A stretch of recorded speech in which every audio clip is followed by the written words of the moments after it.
G'day, g'day. This is Matty C from the Astros Fantasy Football Podcast, way down in Australia. And we love getting to listen to Marv meet new podcasters from all over the world here on the Pods Like Us podcast.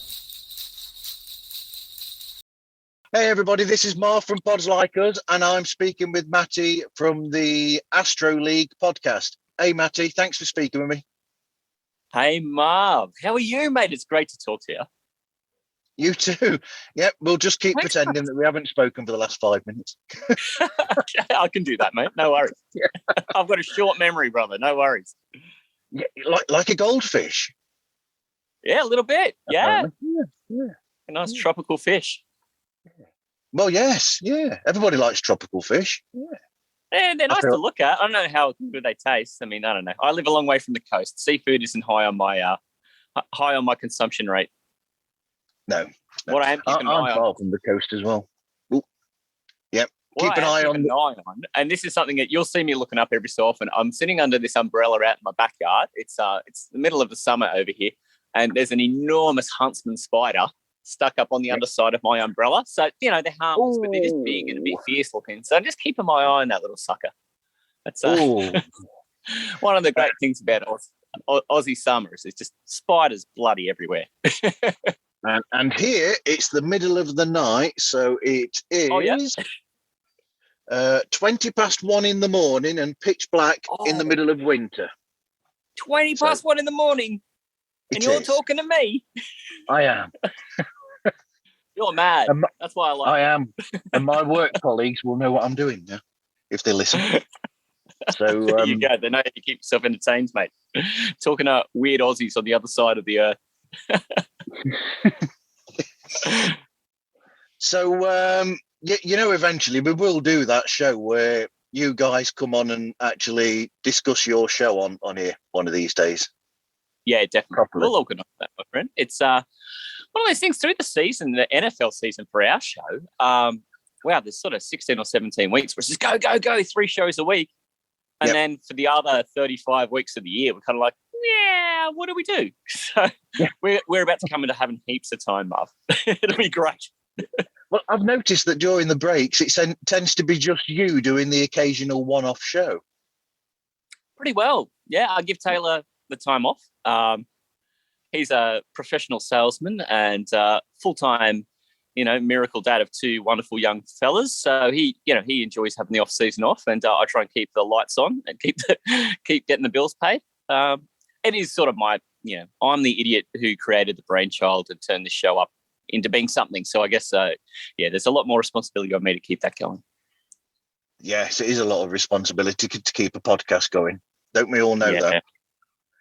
Well, because I'm always a little bit nervous that my, literally dozens of listeners, they'll forget about me if I don't keep on putting shows up. So I keep it going, even if I've got nothing to say. I find something to talk about. Yeah, you have to keep the content going out there because otherwise people might think, if they stopped, we'll go and have a look for something else now. Yeah, they might find some other Australian NFL fantasy football podcast they like a little bit more. Although I'm not sure there's millions out there to choose from, but, always nervous. Yep. And if you want to laugh, you can always go and have a listen to Bad Counsel. Oh, you can. I'm sad those guys are on a season break.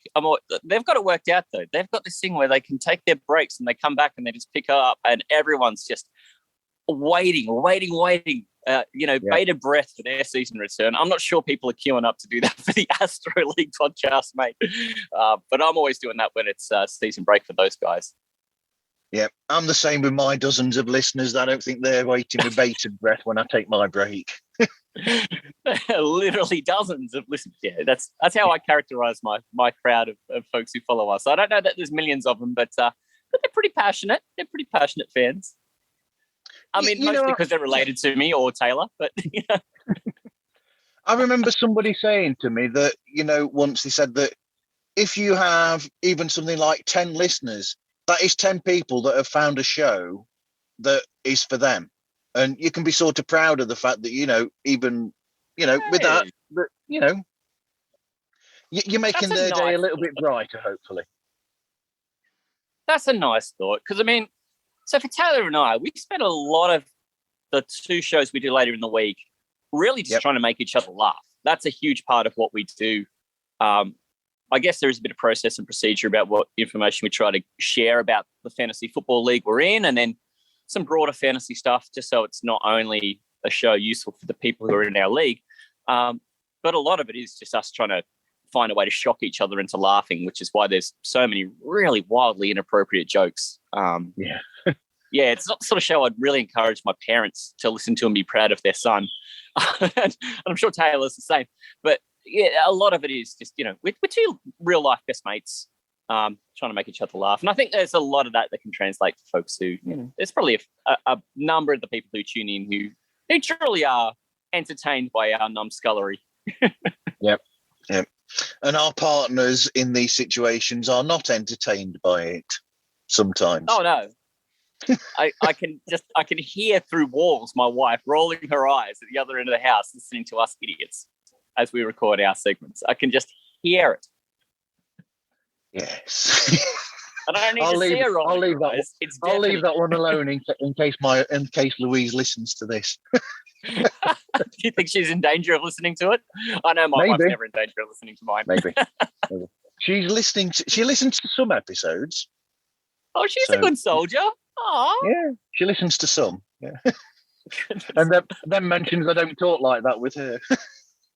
Oh, really? Oh, yeah. See, there it is. I don't know if my wife would want me making fart and bum jokes to her. They're probably the ones that I can share without you having to put an explicit warning on this. It just reminds the language me is dreadful. Yeah, it just reminds me that eventually I will have to get to the job of building that soundproof area for me to do recording in, so that she can't hear me. Yes, I think that's going to be part of my New Year's thing too, Mark. Is that the place that I had been working, I did have quite a bit of space, and I would often use that after hours as my kind of, okay, well, now I'm finished work for the day. Taylor's finished work. Let's dial in and we'll use the space. So I don't have to pester them. But in the new year, I'm moving into a different world and I won't have that space available to me. So I'm now starting to scope out space around the house. Going, right, if I just had 2 square meters I could fence off, where would it be? Because I'm going to be sad not to have the Astro Cave.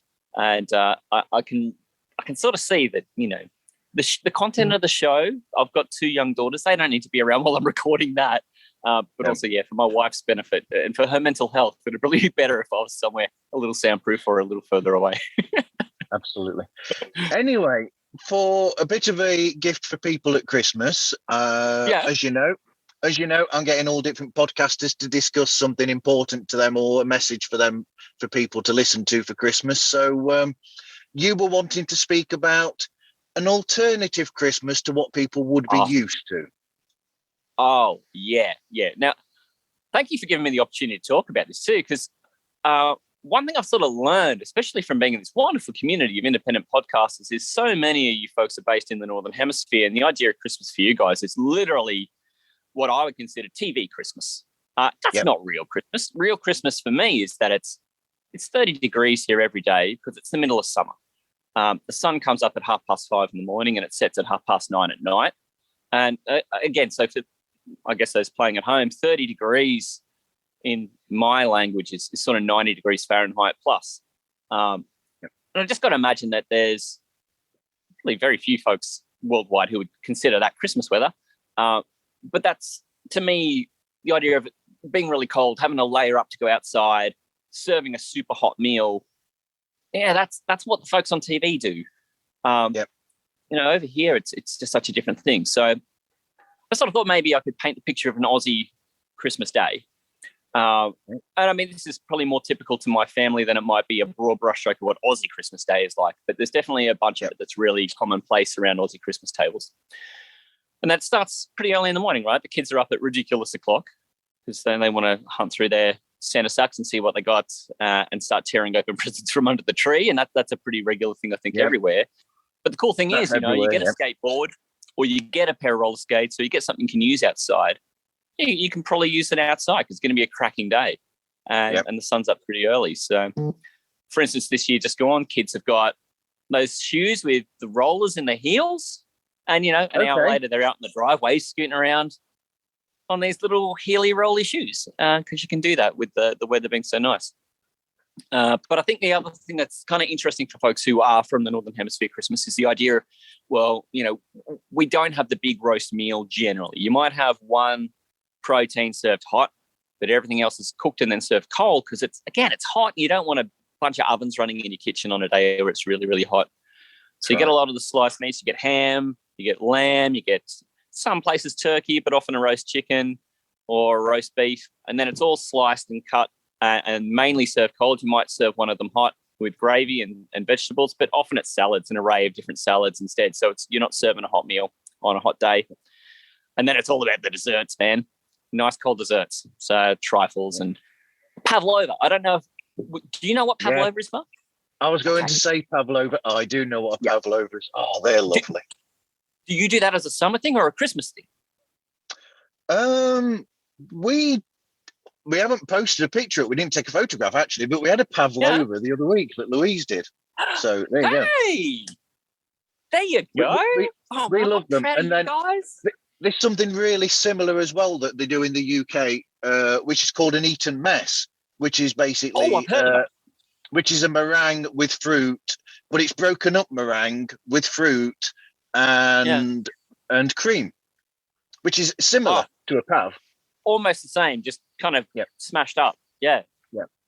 Oh, perfect. So I was talking to a friend who's in Canada as well, not Bobby from the Rock Guys, but another one, a lady named Vic from the Lit with Vic podcast, and she was saying she gets what pavlova is, but almost nobody else I talk to because there's so many of them in North American, and you have to describe. Okay, so it's a meringue base.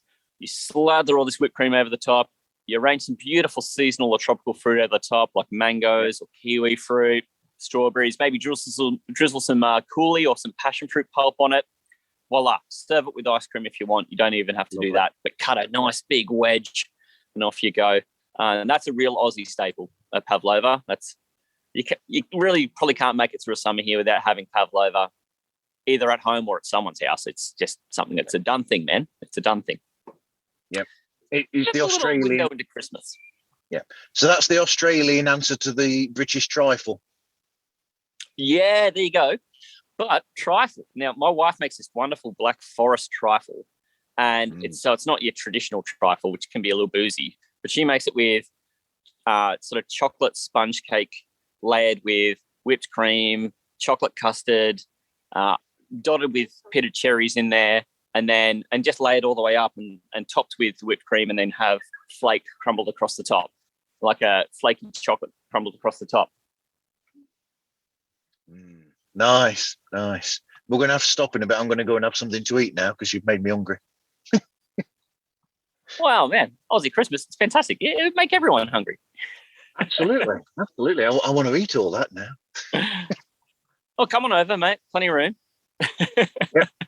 When we can, we'll come over. When we're allowed to go to places and we're not sort of like questioning, are we going to lockdown or not lockdown, and are we going to sort all this out? Yeah, all the border control measures. One of these days, though, I think, so for me, TV Christmas is that Northern Hemisphere thing. I'd really like to give it a go one day, but I don't ever want to live in a place where that's what Christmas is like all the time, because I think I'd really miss the freedom of having the really long days and the really slow days, this time of year. Like later on, I'll be lazing around on the couch watching a game of cricket, and you can fall asleep and wake up and fall asleep and wake up through it and just kind of keep up with what's going on because it's a pretty slow moving game. And that's kind of the speed of Christmas at the moment over here. So that's kind of going to want to be that's kind of what I'm going to be looking forward to. Yep. Well, actually, recently you've reminded me, I've forgotten to post up that I featured on another podcast called Christmas Past recently. Really? So I sent a message into them because he wanted people to send in messages about Christmas memories.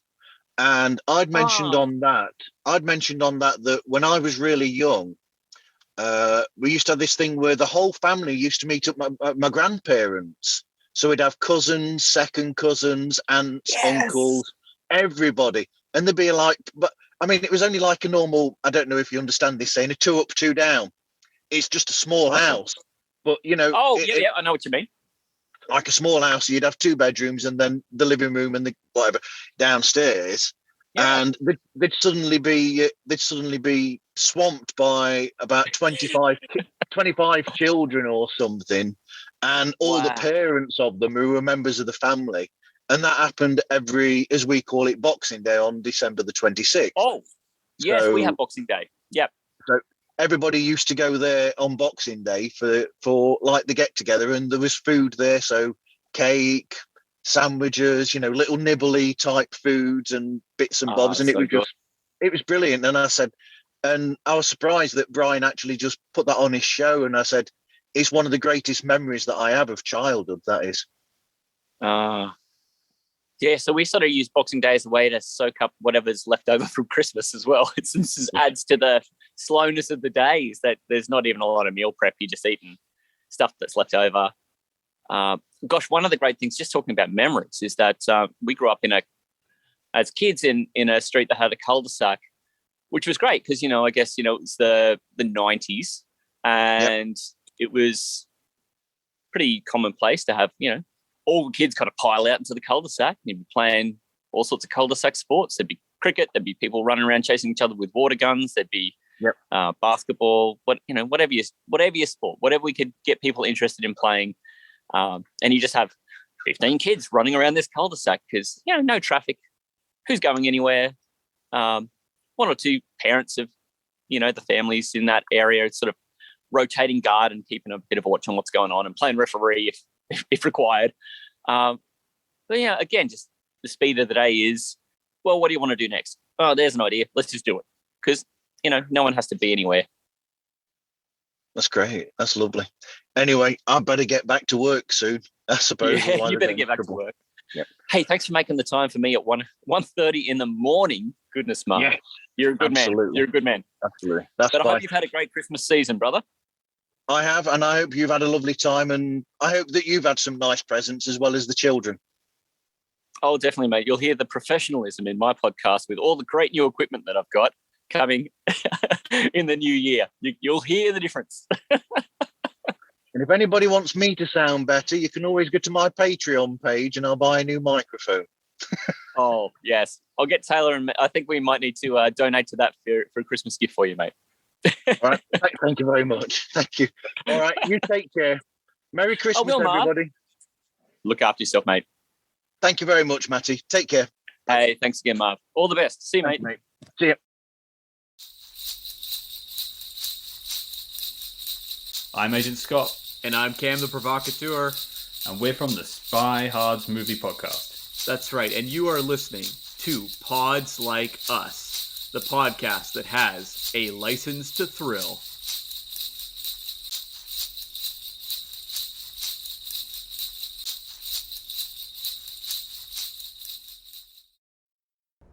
Ho Ho 7, festive greetings and welcome to Spy Hards Podcast, where your hosts go merrily undercover into the world of spy movies to decipher which films make the naughty or nice list. But remember, this information is strictly for your ears only. I'm Agent Scott.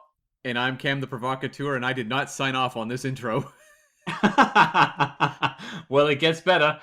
So this week we are not joined by one, but we are joined by two guests. Firstly, Cam, can you hear those Shay bells ring ding ding-a-ling? So hey, this is Tim from Bad Counsel. You want some good counsel? Keep listening to the smooth, dulcet tones of Marv on Pods Like Us.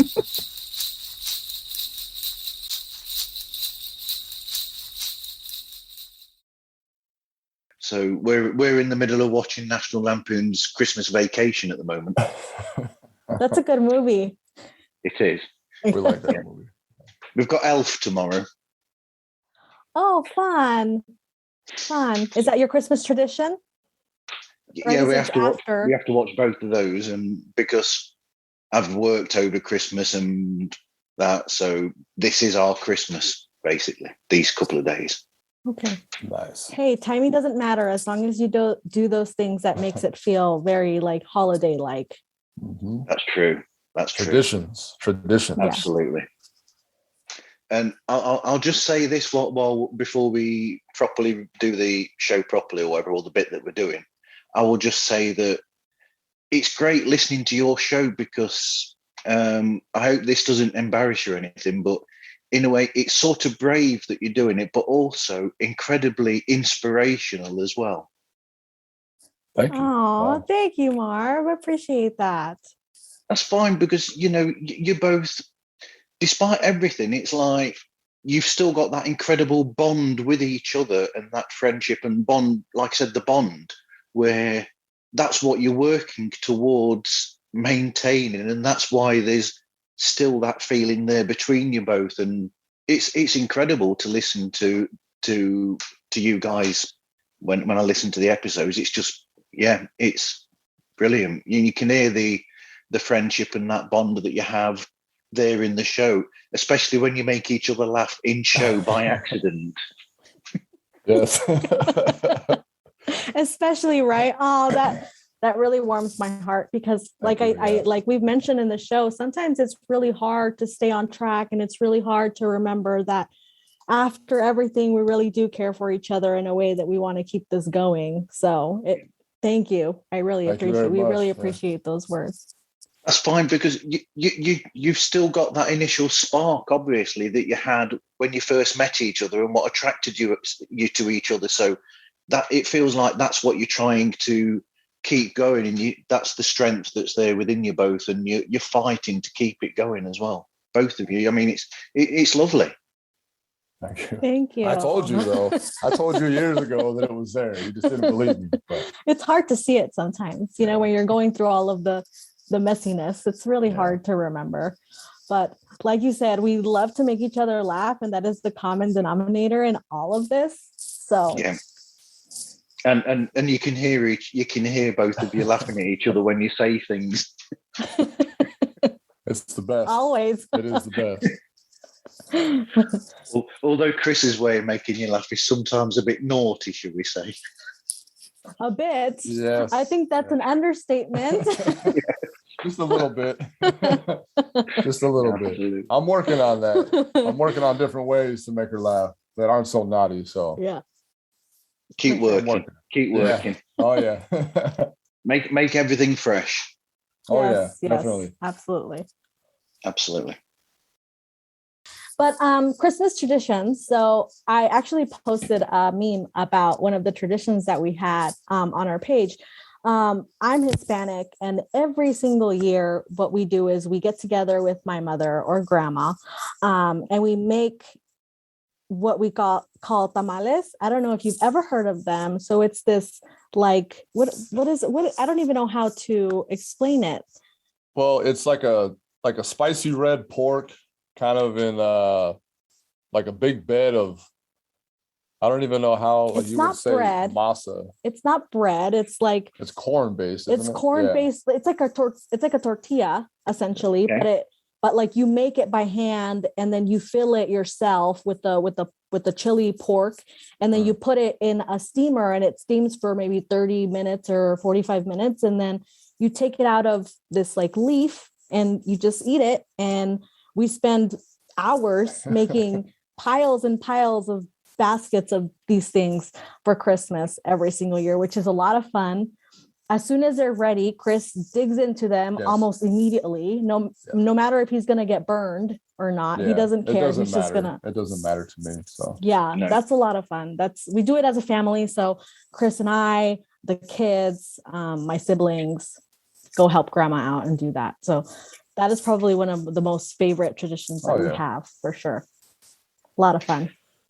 Well, I've spoken with a lot of other people, who have Hispanic backgrounds, and it all seems to be very family orientated, which is lovely. Because I don't know whether you heard, but I was really surprised that there's a podcast called Christmas Past, and Brian on that, actually, I sent him a message, not thinking that he'd put it up, and I'm actually on there talking about when I was a kid. And my whole family, so cousins, second cousins, the whole family used to descend in one place on Christmas evening, and we all just used to eat there, and we all used to. That's the one time when everybody used to get together and meet up in the whole family. Like I said, the whole distant cousins and everything. It was incredible. That's amazing. And it's one of the greatest memories that I have of childhood. You know, it's just lovely. Yeah. Yeah, and I think that we can relate in that way because all of the better memories that we have to do with family gatherings, and it's always a birthday party, or we do like a big parties for when a woman I guess turns 15 years old, and we do big parties and we're up all night and like singing and dancing, and then even the party continues to even the next day. You know, everybody goes home after the party, but then we're all up at like 8:00 the following morning at someone's house, continuing to do the whole shebang. I guess we're out. The festivities, Yeah. yes. The food and the dancing, yes. So it really is days, but like the better memories that we have is definitely making with food family. with family, yeah, definitely. Or over food. And also, I guess the past couple of years, we picked up a tradition where we actually celebrate with Chris's ex-wife because they have a son together. So we just did that this past year, which has been great. I mean, obviously, it's been great. His son really enjoys having all of his parents and siblings with him. And I mean, really, it's not been a problem for us. No, it was definitely different at first. I mean, because when someone thinks of an ex, they're, I guess, just an ex, but you know, I guess we're doing like the co-parenting thing and everyone's happy and everyone's getting along. And it's been a really nice like tradition to keep like going on. So yeah, it's been nice. And the funny thing is, I remember the episode where it was the son's birthday or whatever, and you'd actually gone there and spent time. And before that, you were a bit worried about it. But then when you came back, not only were you really happy and enjoyed the situation, but Geraldine made a great friend in the situation as well, because you're both really good friends, you know, yourself and Chris's ex, which is incredible. It is. And after that, you feel kind of dumb. Like, why didn't we do this sooner? You know, like why? But a lot of things have happened, and you know, we still have to continue having really hard conversations with each other. But at the end of the day, there is one end goal, and that is that it is better for us to be friends and not enemies. And not enemies above anything else. And you know, we all really love this one very important person. Like, we can all come together and just hang out. And it really helps because of the fact that then, like you said, it makes it better then for your son, because if both parents and both families are getting on with each other, all the better for him, really. Absolutely. It is a beautiful thing. It's been really great. But again, especially me, I have that in the back of my head. Like, I feel so stupid. Like, we should have been doing this 5 years ago, but that's just not where we were. But I'm glad that we're doing it now. And I'm glad that we can say we're in a better place now, because I mean, things are so much healthier than they were. And it really, it puts you at ease to know that now you have a friend that you can talk to because you're mad at this guy and she's familiar with him, you know, like it's fun. It's really fun in that way. I'm the common denominator. So. Yeah. So that's been fun for sure. Absolutely. In case, because I haven't done the introduction thing, in case anybody wants to know, I'm talking to the fantastic Geraldine and Chris from We Were on a Break, which is an incredible podcast that I love it so much. It's great. Well, thank you so much. We're messy, but we're trying, and we're really honest about our experiences. Granted, a lot of them are not the best things that we've done in our life, but life is messy, you know, life is messy. Sometimes we get into really troublesome situations, and we're just trying to work our way out of those. Yes. But that's the best thing about it. You know, I mean, if you had something that was, you know, a great relationship at the beginning, then it's worth actually doing something to keep that going. So if you get problems in a relationship or in life, so long as you can come to each other and discuss and try and communicate and sort these problems out between each other, that makes the relationship and keeps it healthy. Absolutely. And I think that's sometimes, as an outsider looking in, you don't realize how much work you have to put into it and how many difficult conversations that you have to have in order to keep something healthy. And that's something that Chris and I surely didn't have before No. starting our journey. We thought it was just marriage and like we're washing our hands and that's it. That's all we're doing. But no, there is really work and conversations and things will happen. You might get hurt like we did, or you might not. It might be situations that are less dramatic as ours, but like you're going to go through hardships, and that's for certain in any relationship. Absolutely.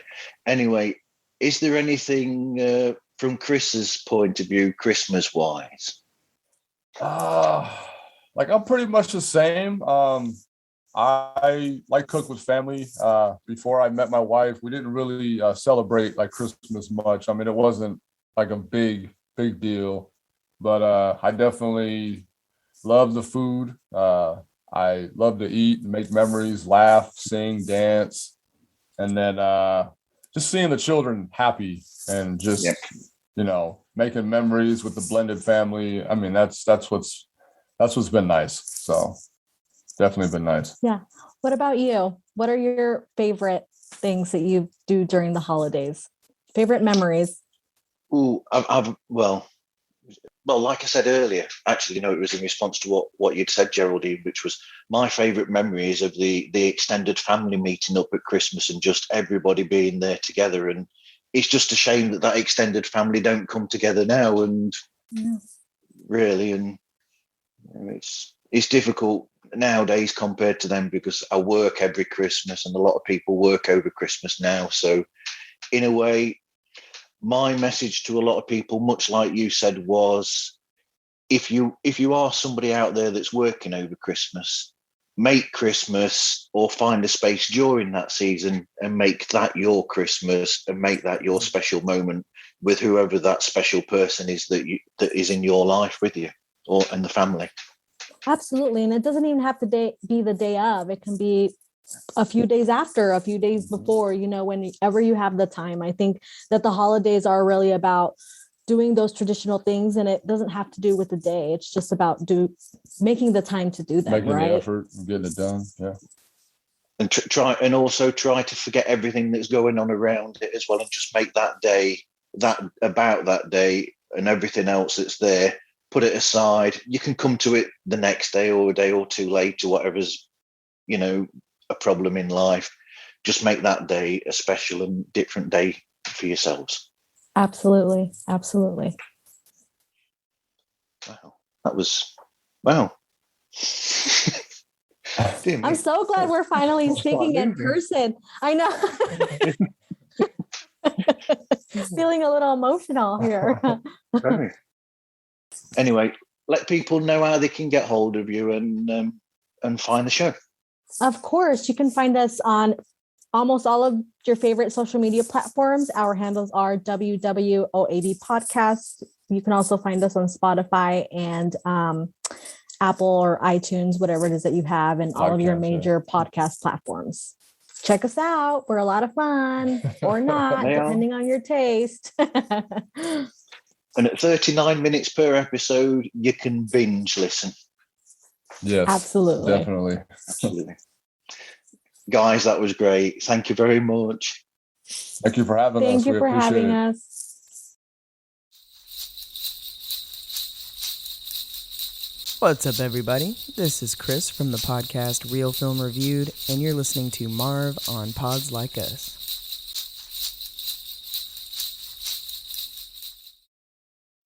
Kobe was waiting. He was waiting for us to sing a Christmas carol. It was the first time we let him down with the singing, Matt. I know. I'm like, it's Christmas. Like, I never go enthusiastic, and you guys are like, better watch out. You better not cry. There it is. Matt. I have what? I can't be put on spot. Yo, you better hit some Mariah Carey notes right now. I don't better know not pout. I'm telling you why. There you go. Santa Claus is coming to town. And that's what we do for holiday spirit here at this podcast.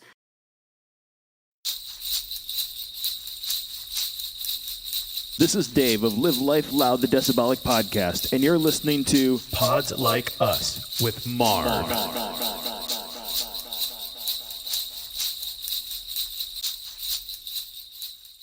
Hello and welcome to chapter 87 of the Corona Diaries.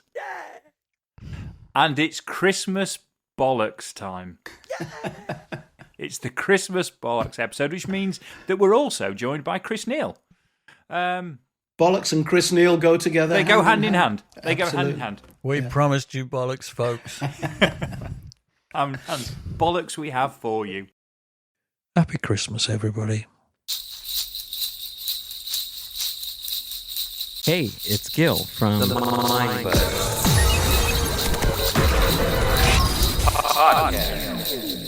Today's mind culture and social podcast. And you're listening to Pods Like Us.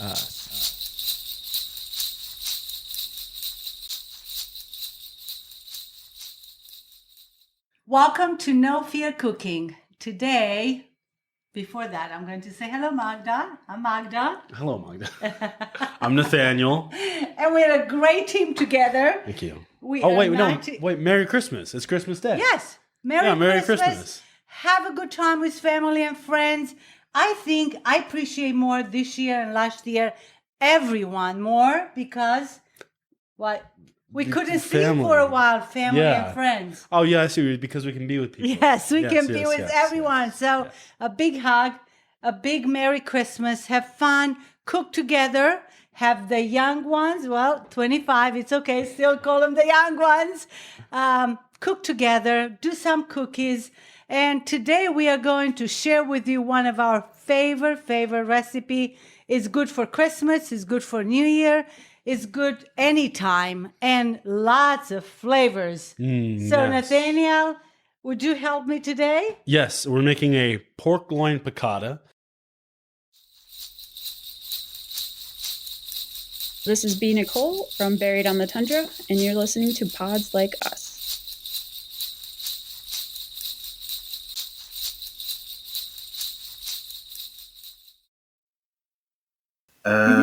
And I wondered if there's anything about Christmas that you love. Ooh, I love the traditions. Going and seeing the Christmas lights, or my grandmother used to make kolachkis, so I make kolachkis now for Christmas every year.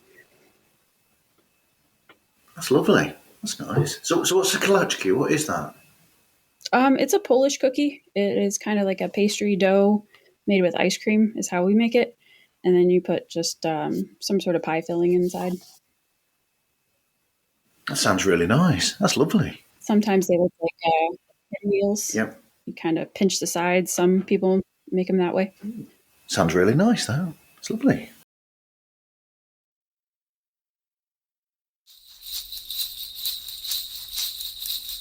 Hey, this is Brian with Concerts That Made Us podcast, and you're listening to Pods Like Us, a great show about other great shows.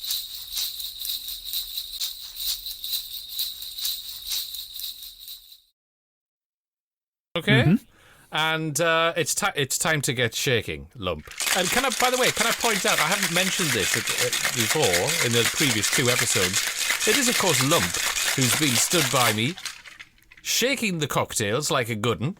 So thank you to Lump for that. Merry Christmas, Miss. I'm drinking a Bailey's Flat White Martini. There you go.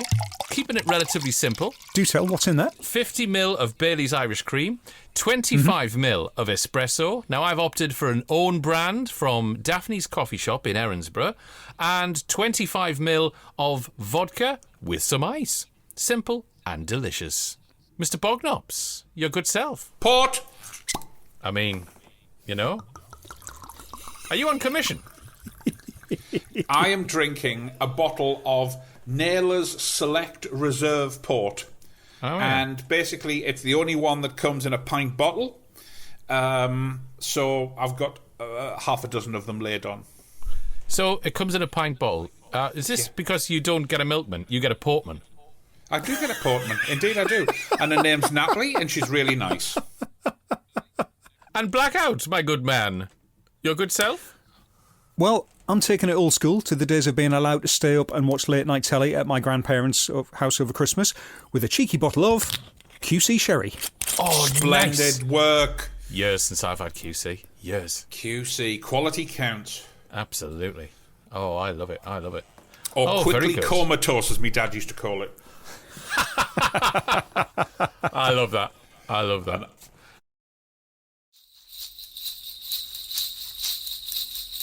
Hi, this is Katie of Bad Counsel with some good counsel. You should keep listening to Marv at Pods Like Us.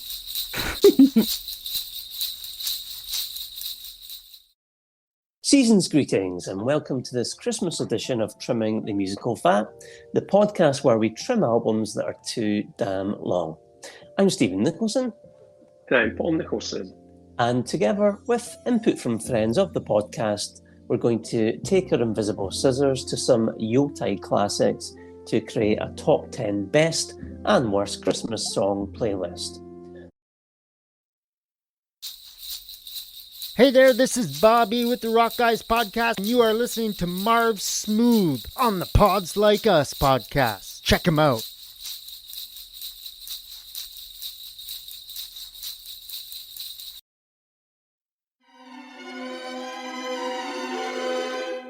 Hi, this is Alan White from Yes, and you're listening to Yes Music Podcast. It's that time of year when we talk about Christmas. Well, that's one of the things we talk about this time of year anyway, certainly. And here is Mark. Hello, Mark. Hello there, Kevin. How are you doing today? I'm doing fine. What about you? Not too bad. Had a bit of a breezy evening last night. The dog went a little crazy as the winds were blowing the branches against the house. So I was up at 3, but, you know, it happens, right? Ah, yes, absolutely. Okay, well, we're going to do a version of the polls that are around at this time of year, talking about Christmas singles, and particularly prog-related or prog singles that you might listen to at this time of year. Hey, it's the boys from Soft Spoken, and we are so glad that you are listening to our new friend Marv and his podcast, Pods Like Us. Yeah, we were recently on the show for a couple of episodes, and we really enjoyed it. And if you'd like to catch a little bit more of us with all the raunchiness and sauce-based humor that you're used to, feel free to check us out on our show. But in the meantime, keep enjoying Pods Like Us with Marv. We enjoyed talking with Marv as much as we hope you enjoy listening to him. Now back to the show.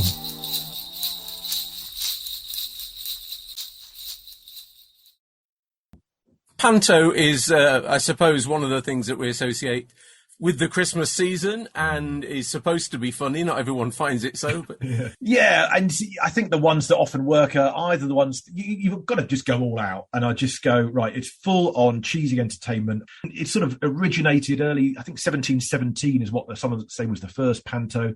A guy called John Rich, who sort of united lots of different types of stage performance and variety, and you've got a bit of sort of harlequinade, you've got a bit of commedia dell'arte from Italy. So this idea of having, I suppose, clownishness at Christmas, and then slowly family, became a family sort of show, and people used to come along and also even way back then working in those fun stagecraft elements. So the fact you could bash a stick against the scenery and it transforms into the Prince's Palace or whatever it might be, or Cinderella's ball gown suddenly appearing. All of those things came in really early, and it's all part of the fun of it, isn't it? And nowadays, things like Mrs. Brown's Boys Christmas Special, that's your modern cultural descendant of it, I suppose. Hello, everybody. This is Ryan. This is Avery. And we are from the Frame by Frame King Crimson podcast. And you are listening to Pods Like Us.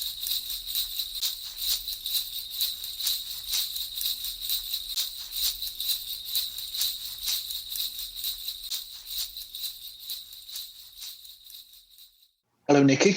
Hi, can you hear me okay? I can hear you well. Can you hear me? Yes, I can. How are you? Let me turn on my video.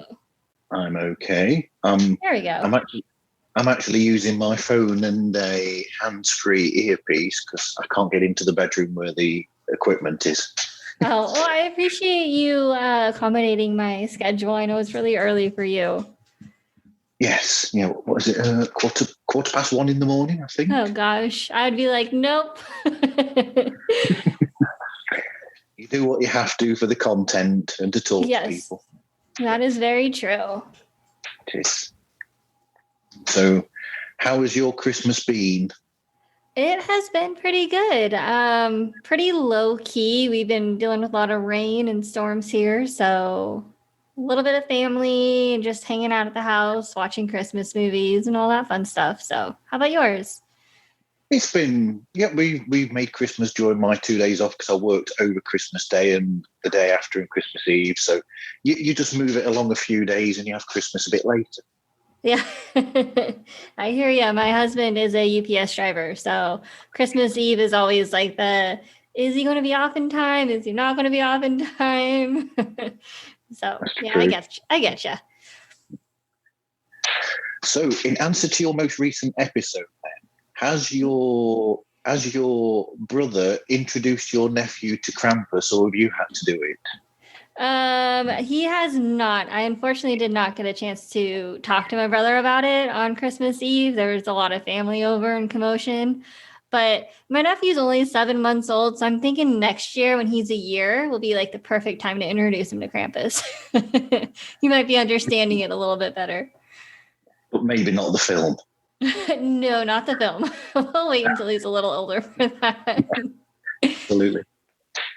So anyway, for people listening, I'm speaking with Nikki from Bats on the Brain Pod, and it's like a paranormal show, but with a difference, isn't it? Because you chat about what's going, unlike one where it's all about that subject for the entire episode. You sort of like do a catch people up on what's going on in your life first, and then you go off on all sorts of tangents before actually getting into the subject. Yeah, I need to work on that. But yeah, I kind of want to make it a little more personal because I just wanted a platform to talk about things that I'm interested in. And one of those is paranormal, spooky stuff. But also, I do enjoy I always say like our real life spooky truths kind of thing, which is like our horror movies, which for whatever reason during my Christmas episodes, I just went on huge tangents about horror movies. But I want to talk about like Halloween, the nostalgia behind Halloween for me growing up, making it a little more personal, just giving me a platform to talk. And then hopefully listeners can relate to that. But I do talk a lot about like haunted places. That's one of my favorite things. I'm going to get more into ghosts, more into spooky traditions, legends. Like I did Krampus, I did Baller Whipper, I did the Yuletide Cat and the Yuletide Witch and all that fun stuff. So it's kind of just a broad spectrum, but always relating to the spookier side of things, if that makes sense. It makes a lot of sense, and it's a fun listen as well. It's also not very long either. It's a nice shorter length show as well, around 30-minute mark. Yeah, it's really hard to talk for me to talk for a long length of time by myself. So I had to like stop at 30 minutes because I don't think people want to hear me that long rambling. So yeah, it's a good length for me. I think it's a good length to get a good background on a lot of paranormal or spooky places or whatever the topic is on that episode. And even getting I know I throw in a lot of my opinions. I react to the stories that I'm telling, even though I wrote the notes, I'm still reacting to those stories like I've never heard it before. So it's fun for me. It's what it's about, basically. Anyway, so we're getting together this time to chat about something Christmassy for everybody out there. So what were you were saying something about you wanted to look at Christmas traditions or a specific tradition or something? Yeah, I was kind of thinking for me, I really like revisiting like my Christmas pasts and the traditions I grew up with and learning about other people's traditions. But then I know when we had originally talked about meeting up and doing this, you had mentioned ghost stories, which right before this, we jumped on here. I was like, I wonder what Christmas ghost stories there are besides, the legends of Krampus and so on and so forth. And I was actually kind of flabbergasted with what I found. So it does veer on the Christmas tradition. And I don't know if you're aware of this, but back in Victorian England, back in the 1800s, long time ago, it was a Christmas tradition to talk about ghost stories. Yeah. And that I knew that, yeah. Yeah, I don't know why I didn't know that before. I guess the Christmas Carol, how it's about the ghosts and everything. it never clicked in my head. So I was like, oh, it's a Christmas tale, it's about like, getting the Christmas spirit. I always wondered why the ghosts were so creepy. And I don't know if you watched the Disney version of Scrooge, Christmas Carol.